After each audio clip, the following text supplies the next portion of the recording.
ancient Greece religion.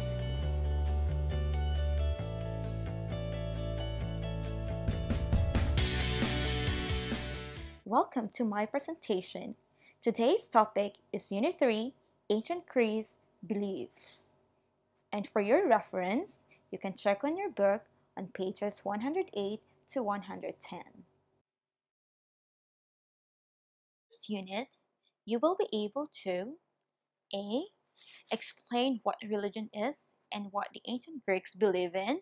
Next, assess how ancient Greeks honor their gods and goddesses. And lastly, identify festivals held in ancient Greece. Now let's move on. Let's take a look at these pictures. As you can see, there are people in different places. But what do they have in common? All of them pray. And why do you think people pray? Because they believe that there is a super powerful being who has the control of everything, and we call it God. So this belief and worship of a god or gods or in any such system of belief and worship is called religion. So let's say for example, I'm a Christian. I believe in God. I believe in only one God, and that's Jesus Christ. Okay? We call it the Christian religion. While others, they believe in many gods. And if you can still remember our lesson last time about ancient Egypt, ancient Egyptians believed in so many gods. They have Ra, they have Isis, they have Anubis, and so on. Let's move on to our lesson. How about ancient Greeks? What was their religion? What did they believe in? Do you see this mountain? This is the highest peak in Greece, and that means that's the highest mountain, and we call it Mount Olympus. Ancient Greeks believed that these powerful beings or the gods live on this mountain.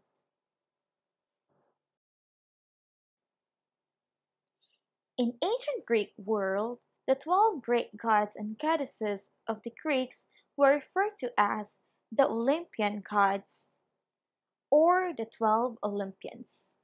The name of this powerful group of gods comes from Mount Olympus, where the Council of 12 met to discuss matters. The father of the gods was Zeus, and the other gods were his children or his brothers and sisters. These gods and goddesses control the world and people's lives. So let's take a look at this example. Who drove his chariot across the sky to give light to the world? Do you have a wild guess? I have here three choices. Was it Hephaestus, Apollo, or Dionysus? And the correct answer is, of course, Apollo. So, who's Apollo? Apollo is the god of archery, music, poetry, prophecy, medicine, and later on, the god of the sun. Next, who made thunder when he was angry? Was it Zeus or Poseidon? And the correct answer is Zeus. Zeus is the god of the sky and the most powerful Olympian god. Who made terrible earthquakes to punish people? Was it Poseidon, Ares, or Artemis? Well, the correct answer is Poseidon, the god of the sea. And don't you know that in 464 BCE, Spartan believed that a terrible earthquake was sent to punish them for murdering or killing a group of helots in his temple. Helots were slaves in Spartan society. Who made people fall in love when he shot them with an arrow? He is a famous god. Well, his name is Ares. Okay.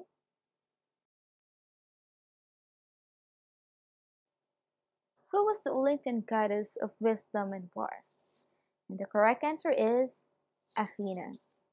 Athena was one of the most active goddesses in human affairs. She helped out Odysseus, sponsored the entire city of Athens, and made sure the Greeks won the Trojan War. On the downside, she's proud and a big temper. She turned someone into a spider for daring to compare her weaving skills.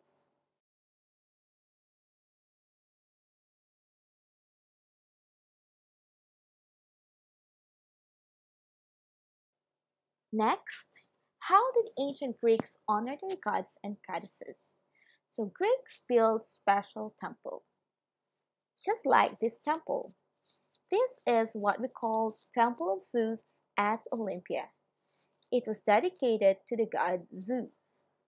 The other one is this temple. Are you familiar with this? So this is Parthenon. So this temple dominates the hill of the Acropolis at Athens. It was built in the mid 5th century BCE and dedicated to the Greek goddess Athena. Aside from building temples, what else? Greeks made sacrifices to the gods. Well, according to the Greek philosopher Theophrastus, the Greeks sacrificed to the gods for three reasons. First, to honor them, second, to thank them, and lastly, to request a favor from them. Sheep, goats, pigs, and cattle, as well as fish and birds, were offered to the gods. And lastly, Greeks held festivals in their honor. So there are two major festivals. One festival is Panathenaea. It's the most important festival in Athens. And the other one is Hyacinthia. This is a very important festival in Sparta. So, what was the Panathenaic festival? It was a celebration for Athena's birthday every 4 years in June. It included a variety of contests such as athletic contests like boat and chariot races. It was followed by music and rhapsodic contests. Well, what is rhapsodic music? Have you heard about it? Well, you have to listen to Bohemian Rhapsody by Queen. That's a very good example of rhapsodic music, and it's also very popular. And finally, on the last day, they held a procession. A procession is just like what you can see on the picture. People are walking together toward the Temple of Athena or Parthenon. This is the route or way of the procession. The procession made its way along the Panathenaic Way through the Agora, that's the main public area of Athens, then to the Areopagus, where sacrifices are made, and up to Acropolis, where peplos or woven garment was presented to Athena as a gift, then followed by a huge sacrifice of bread and meat. Apart from being a lot of fun, the Panathenaea honored Athens' patron goddess Athena. So how about Hyacinthia Festival? This was a festival named after Hyacinthus, a youth who was lover of the god Apollo, and he died when Apollo accidentally hit him with a discus. The flower of the red hyacinth was believed to have sprung from his blood, and in his grief, Apollo ordained an annual festival. The festival was held at the ancient shrine of Amyclae, about 5 kilometers from Sparta. This site was the location of a huge statue of Apollo, the tomb of Hyacinthus, and an open area for festival and dances. The festival took place over 3 days in the summer month of July.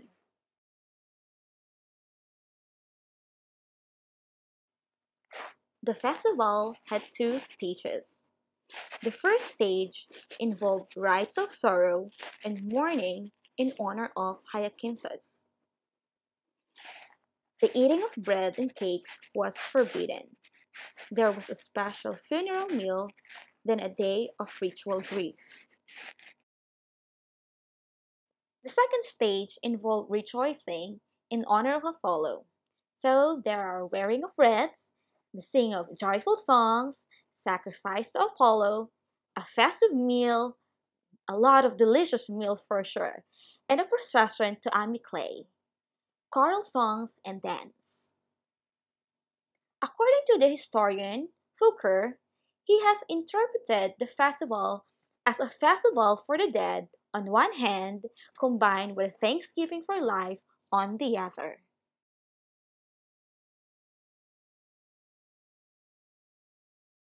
So that's it. Those were the two major festivals in ancient Greece: Panathenea in Athens and Hyacinthia in Sparta. Now let's summarize. Let's compare and contrast these two festivals. So first, when was it held? Panathenea was celebrated every June every 4 years, while Hyacinthia was held over 3 days in July. Now, who could participate? In Panathenea, everyone can participate except slaves. Well, as you can see in Sparta, it's interesting because everyone can join, even the slaves. That's interesting. And Spartans entertained helots during this festival. Okay, next, what was the festival for? So for Panathenea, that was to honor goddess Athena. And for Hyacinthia, it is a day to remember the death of Hyacinthus, which is a Spartan prince. He was accidentally killed by Apollo. What were the activities during the festival? So there were music and sporting contests, chariot and boat races, and at the end of the festival, all the people of Athens joined in a massive procession to the Parthenon. Remember, Parthenon is the temple for Athena. And for Hyacinthia, there were two parts. First, there's mourning rites in honor of Hyacinthus, and the second day is a celebration in honor of Apollo. So that's it.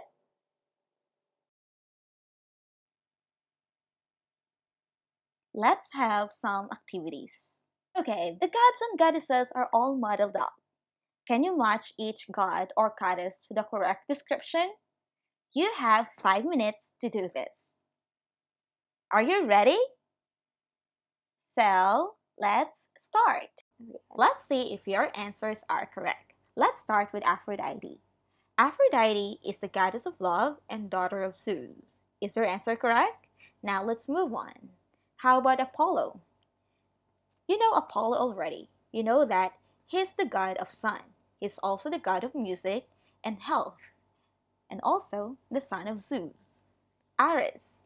Ares is the god of war. Artemis. Artemis is the goddess of hunting. Athena. Athena is the goddess of wisdom and the goddess of Athens. Demeter.